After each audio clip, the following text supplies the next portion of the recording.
ये एक लड़के की कहानी है जो टेक्नोलॉजी का बहुत बड़ा एक्सपर्ट और बेहद टैलेंटेड था। उसने वाईफाई का एक अहम पार्ट खुद डिजाइन किया था और 20 साल की उम्र में ही उसके नाम एक पेटेंट था। उसने कई कंपनियां शुरू की और उन्हें बेच दिया और बहुत कम उम्र में ही वह काफी सफल हो गया। उसने 800,000 लगभग 87 लाख कमाए थे। वह हमेशा अपने साथ मोटी गड्डी में डॉलर लेकर घूमता था जिसे वह हर किसी को दिखाता था, चाहे सामने वाला देखना चाहे या नहीं। नशे में होने पर तो वह अपनी दौलत का और भी ज्यादा घमंड करता और लोगों के सामने डींगे मारता। एक दिन उसने अपने एक दोस्त को कुछ $1000 दिए और कहा, नीचे वाली ज्वेलरी की दुकान पर जाओ और $1000 की गोल्ड कॉइन ले आओ। 1 घंटे बाद जब वे सोने के सिक्कों के साथ लौटे तो वह लड़का और उसके दोस्त प्रशांत महासागर पैसिफिक ओशन के किनारे एक कुत्ते के पास इकट्ठा हुए। फिर उन्होंने उन सोने के सिक्कों को ऐसे पानी में फेंकना शुरू कर दिया जैसे बच्चे कंकड़ उछालते हैं। वे यह देखने की प्रतियोगिता कर रहे थे कि किसका सिक्का सबसे दूर गया और फिर हंसते हुए बहस करने लगे। यह सब वे सिर्फ मजे के लिए कर रहे थे। कुछ दिन बाद वह एक होटल के रेस्टोरेंट में बैठा था। उसने वहां एक लैंप जला दिया। होटल मैनेजर ने बताया कि वह लैंप $500 का है और उसे इसका भुगतान करना पड़ेगा। लड़के ने आश्चर्य से कहा, $500 चाहिए? फिर उसने अपनी जेब से नोटों की गड्डी निकाली, 5000 मैनेजर को पकड़ाए और कहा, यह लो 5000। अब मेरी नजरों से दूर हो जाओ और दोबारा मुझे इस तरह अपमानित मत करना। अब आप सोच रहे होंगे कि ऐसा व्यवहार कब तक चल सकता है, और इसका जवाब है, ज्यादा समय तक नहीं। कुछ ही सालों में वह लड़का दिवालिया हो गया। इसका कारण था उसने पैसे की मनोविज्ञान, साइकोलॉजी ऑफ मनी को कभी समझा ही नहीं। जिस तरह इंसानों को समझने के लिए मनोविज्ञान की जरूरत होती है, उसी तरह धन को समझने के लिए भी एक मनोविज्ञान होता है। जो इसे समझ लेता है उसके लिए अमीर बनना और अमीरी बनाए रखना आसान हो जाता है, लेकिन जो इसे नहीं समझ पाता उसका हाल भी उसी लड़के की तरह हो जाता है। दोस्तों, द साइकोलॉजी ऑफ मनी दुनिया की सबसे बेहतरीन किताबों में से एक है। इस किताब को पढ़कर आप जान सकते हैं कि कैसे कोई भी व्यक्ति पैसों की सही मानसिकता अपनाकर अमीर बन सकता है। चाहे आप कितना भी पैसा कमा लें, उसे गुनाह करना और बनाए रखना दोनों ही इस मानसिकता पर निर्भर करता है। अगर आप भी पैसे कमाने के साथ साथ उन्हें समझदारी से संभालना और बढ़ाना सीखना चाहते हैं और वह सारी खुशियां पाना चाहते हैं जिनकी आपने उम्मीद की है, तो इस वीडियो को अंत तक जरूर देखें और एक भी पॉइंट मिस न करें। और अगर आप चैनल पर नए हैं तो सब्सक्राइब करना न भूलें। चलिए शुरू करते हैं। यह बात कई किताबों में लिखी गई है कि वॉरेन बफेट ने किस तरह अपनी अपार दौलत बनाई। इन किताबों में से कई बेहतरीन हैं, लेकिन बहुत कम किताबें एक सबसे अहम बात पर ध्यान देती हैं। बफेट की संपत्ति का रहस्य सिर्फ उनकी निवेश करने की कला, इन्वेस्टमेंट स्किल नहीं है, बल्कि यह है कि वे बहुत छोटी उम्र से ही लगातार निवेश करते आ रहे हैं। जब यह लिखा गया था उस समय वॉरेन बफेट की कुल संपत्ति $84.5 अरब थी। इसमें से लगभग $81.5 अरब की संपत्ति उन्होंने 65 वर्ष की उम्र के बाद बनाई। इसका मतलब साफ है, उनकी असली ताकत उनकी निवेश की लंबी अवधि है। बफेट ने सिर्फ 13 साल की उम्र में गंभीरता से निवेश शुरू कर दिया था। 30 की उम्र तक उनकी नेटवर्थ बहुत बड़ी नहीं थी, लेकिन उनके पास एक ऐसी चीज थी जो अधिकांश लोगों के पास नहीं होती, समय। जरा सोचिए, अगर बफेट ने 30 की उम्र में निवेश शुरू किया होता और 60 की उम्र में रिटायर होकर गोल्फ खेलने और परिवार के साथ समय बिताने लगते, तो शायद आज दुनिया उन्हें उतना नहीं जानती। इससे मिलने वाला सबक यह है, बफेट की असली ताकत उनकी निवेश की क्षमता नहीं, बल्कि समय है। यही है कंपाउंडिंग, चक्रवृद्धि ब्याज का कमाल। अब इस बात को और गहराई से समझने के लिए बफेट की तुलना जिम साइमंस से करते हैं। जिम साइमन एक हेज फंड रेनेसांस टेक्नोलॉजीज के प्रमुख हैं और निवेश के रिटर्न के हिसाब से वे बफेट से कहीं आगे हैं। साइमन ने 1988 से अब तक औसतन 86% प्रतिवर्ष की दर से पैसा बढ़ाया है, जबकि बफेट की औसत वार्षिक दर लगभग 22% रही है। फिर भी साइमन की कुल संपत्ति करीब 21 अरब डॉलर है, जो बफेट से काफी कम है। ऐसा क्यों? क्योंकि साइमन ने 50 साल की उम्र के बाद निवेश शुरू किया, जिससे उनके पास कंपाउंडिंग के लिए आधा समय ही था। अगर साइमन ने 86% की दर से 70 सालों तक पैसा कंपाउंड किया होता तो उनकी संपत्ति लगभग 63 Quintillion, 900 quadrillion, 781 trillion, 780 billion, 748 million और 60,000 डॉलर होती। एक ऐसा आंकड़ा जिसे गिनना भी मुश्किल है। इस पूरी कहानी का असली निचोड़ यह है, कला, स्किल मायने रखती है, लेकिन समय, टाइम उससे कहीं ज्यादा मायने रखता है। वॉरेन बफेट की सफलता इस बात की जिंदा मिसाल है कि अगर आप धैर्य और निरंतरता के साथ लंबे समय तक निवेश करते हैं तो कंपाउंडिंग की ताकत चमत्कार कर सकती है।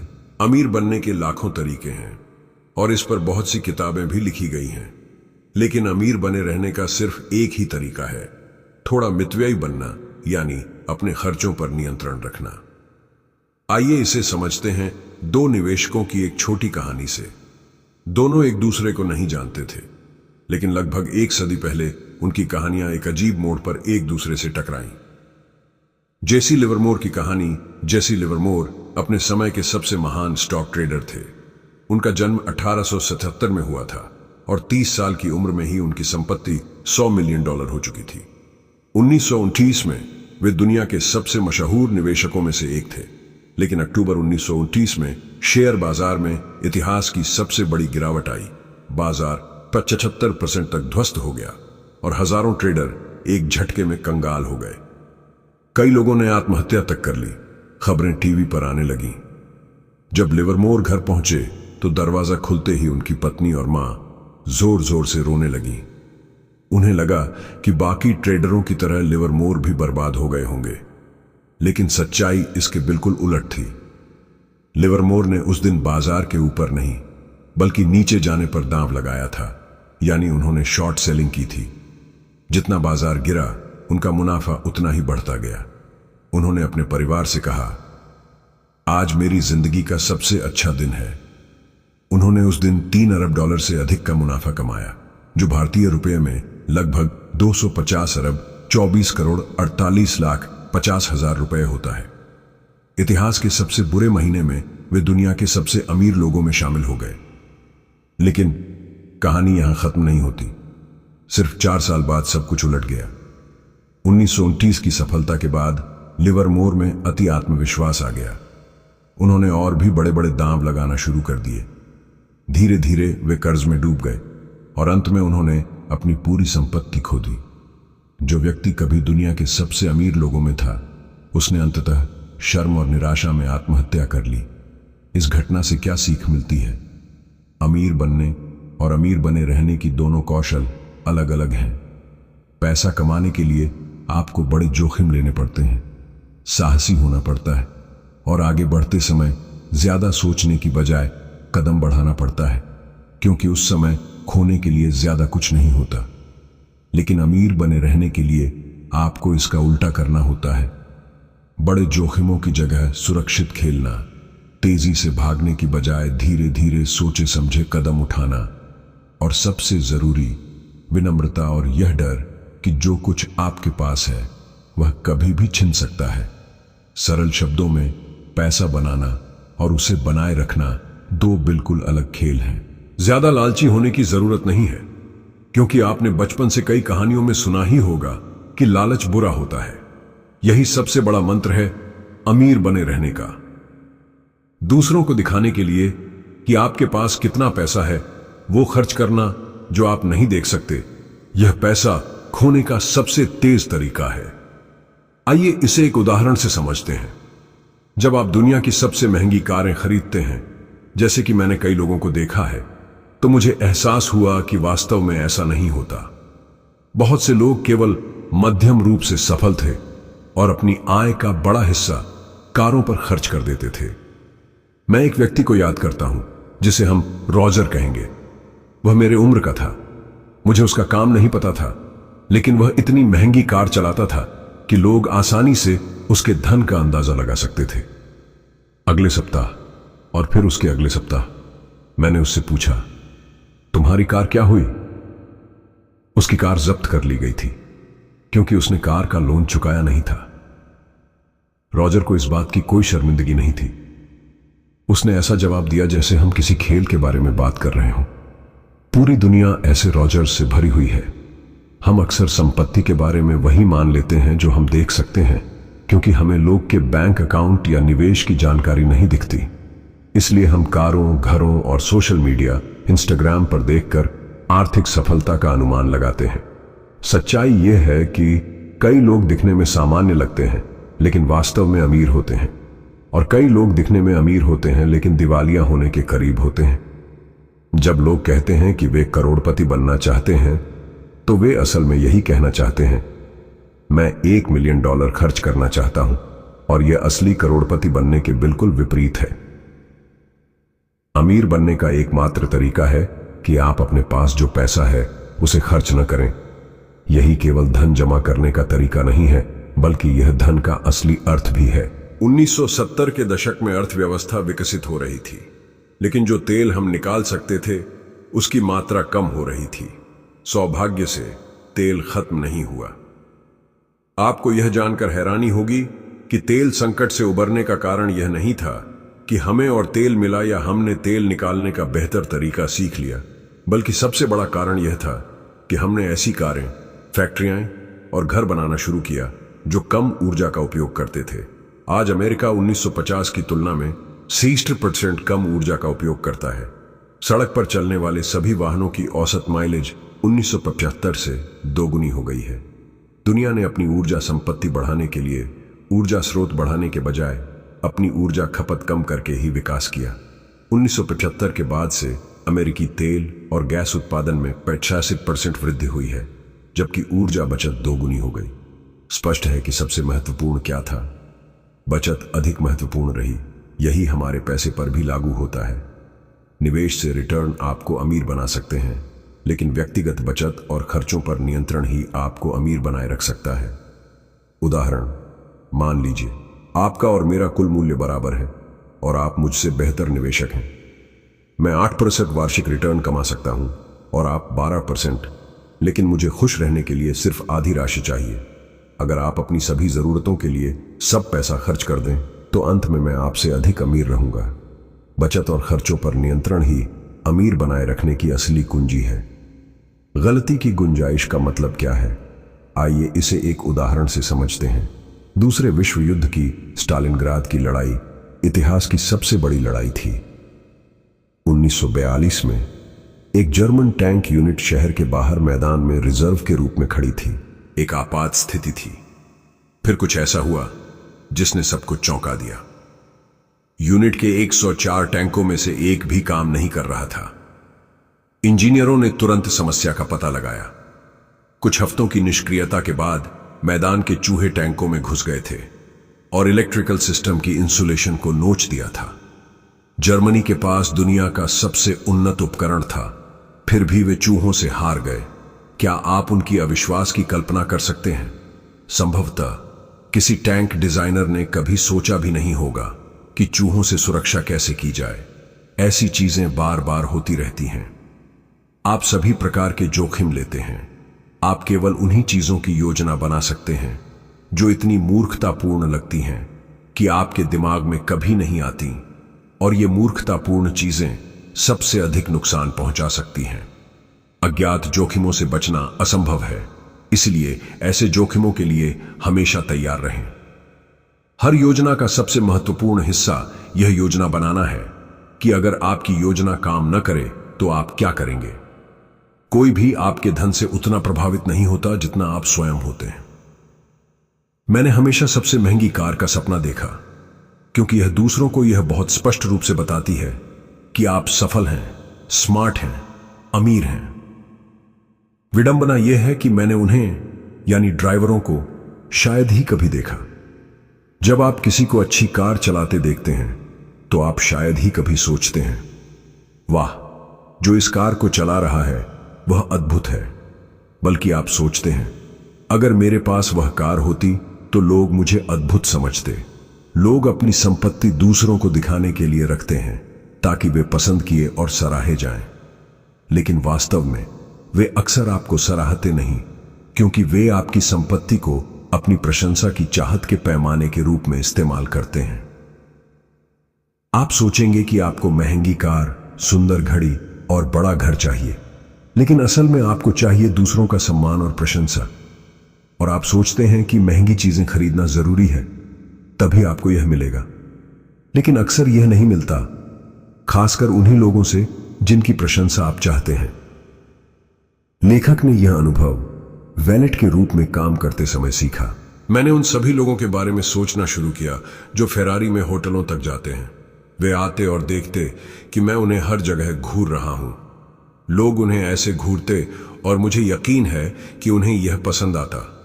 उन्हें लगता होगा कि उन्हें सराहा गया, पर क्या उन्हें पता था कि मुझे उनकी परवाह नहीं थी, कि मैं सिर्फ कार देख रहा था और खुद को ड्राइवर की सीट में कल्पना कर रहा था। क्या उन्होंने यह सोचा कि फेरारी खरीदने से उन्हें प्रशंसा मिलेगी, बिना यह सोचे कि मैं और शायद अन्य लोग केवल कार देखकर प्रभावित होते हैं, लेकिन ड्राइवर के बारे में एक पल के लिए भी नहीं सोचते? लेखक के अनुसार वित्तीय सफलता कोई कठिन विज्ञान नहीं है, बल्कि एक व्यावहारिक कौशल है। आपका व्यवहार आपकी जानकारी से अधिक महत्वपूर्ण है। लेखक कहते हैं कि आपका व्यक्तिगत अनुभव केवल 0.01% है जो दुनिया में होता है, लेकिन आपकी दुनिया की समझ उस समय के 80% अनुभव पर आधारित होती है। उदाहरण के लिए, एक व्यक्ति ने बताया कि उसकी चाची कई सालों तक अमेरिकियों के कहे अनुसार स्वेट शॉप में काम करती थीं। यह कठिन काम, लंबी शिफ्ट, कम वेतन और खराब परिस्थितियों वाला था। आप जानते हैं कि स्वेट शॉप में काम करना उनके पुराने जीवन, वेश्यालय की तुलना में सुधार था। इसका मतलब यह है कि जो नौकरी आपको घटिया लगती है, वही किसी और के लिए बेहतर या कठिन हो सकती है। कोई भी मूर्ख नहीं है, सभी अपनी परिस्थितियों के अनुसार व्यवहार करते हैं। हम सभी पैसे के मामले में कुछ मूर्खतापूर्ण काम करते हैं, क्योंकि हम इस खेल में नए हैं। जो आपके लिए बेवकूफी लग सकता है, वही मेरे लिए समझदारी हो सकती है। कोई भी मूर्ख नहीं है। लेखक के अनुसार सफलता केवल मेहनत से नहीं मिलती। सफलता में मेहनत के साथ साथ कुछ ऐसे कारक भी होते हैं जिन्हें हम भाग्य कहते हैं। उदाहरण के लिए बिल गेट्स का उदाहरण लिया गया। बिल गेट्स उस स्कूल में पढ़े जहां दुनिया का एकमात्र कंप्यूटर था। यह कहानी अद्भुत है कि कैसे कंप्यूटर लेक्साइड स्कूल में आया। डगल, जो WBI में मरीन एविटर थे और बाद में हाई स्कूल में मैथ और साइंस टीचर बने, ने समझा कि केवल किताबों का ज्ञान पर्याप्त नहीं है, असली अनुभव जरूरी है। 1968 में डगल ने स्कूल की माताओं के क्लब से कॉलेज से कुछ मॉडल कंप्यूटर लीज पर लेने के लिए कहा, जो GE के मेन फ्रेम टर्मिनल से जुड़े थे।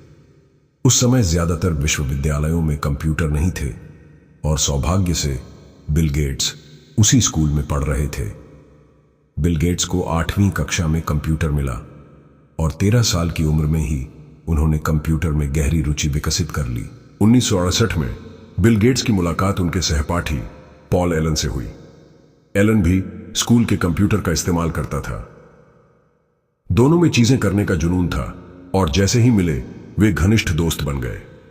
बिल और पॉल स्कूल के बाद या सप्ताहांत में देर रात कंप्यूटर की मदद से अपनी रचनात्मकता को आजाद छोड़ देते थे। जल्दी ही वे कंप्यूटरिंग के विशेषज्ञ बन गए। एक देर रात की सत्र में एलन याद करते हैं कि गेट्स ने उन्हें एक पत्रिका दिखाई और कहा, शायद एक दिन हमारी अपनी कंप्यूटर कंपनी होगी। आज वही कंपनी दुनिया की सबसे बड़ी कंपनियों में से एक है। भाग्य और अवसर का महत्व आइए संख्याओं से समझें। 1968 में UN के अनुसार दुनिया में लगभग 303 मिलियन हाई स्कूल उम्र के लोग थे। उनमें से लगभग 18 मिलियन अमेरिका में थे। 270,000 लोग वॉशिंगटन स्टेट में रहते थे। सिर्फ 1 मिलियन से कुछ ज्यादा लोग सेटल में थे और उनमें से सिर्फ 300 छात्र लेक्साइड स्कूल जाते थे। 303 मिलियन से शुरू करके केवल 300 तक पहुंचने का मतलब है कि 10 लाख बच्चों में केवल एक बच्चा ही ऐसे स्कूल में पढ़ा जहां कंप्यूटर खरीदने की क्षमता और दूरदर्शिता थी। उस 10 लाख में सबसे भाग्यशाली बच्चा था बिल गेट्स। गेट्स ने खुद इसे स्वीकार किया। अगर लेक्साइड स्कूल नहीं होता तो माइक्रोसॉफ्ट अस्तित्व में नहीं आता। उन्होंने यह बात 2005 की पासिंग क्लास को भी कही थी। लेखक हमें यह बताना चाहता है कि किसी व्यक्ति की सफलता में भाग्य का समर्थन भी जरूरी है। दोस्तों, ये कुछ मुख्य बिंदु थे मैंने आपको द साइकोलॉजी ऑफ मनी किताब से बताए। अगर आप इस किताब को खरीदना चाहते हैं तो हिंदी और अंग्रेजी लिंक कमेंट सेक्शन में मिलेंगे। दोस्तों, उम्मीद है कि आपको यह वीडियो पसंद आया। अगर आपको कुछ मूल्य मिला तो लाइक करें और चैनल को सब्सक्राइब करें। सपने सच होते हैं, इसलिए अपने सपनों को कभी मत छोड़ो। बिना सपनों के जीवन सिर्फ काटा हुआ जीवन है। सपने देखते रहें, क्योंकि सपने सच होते हैं।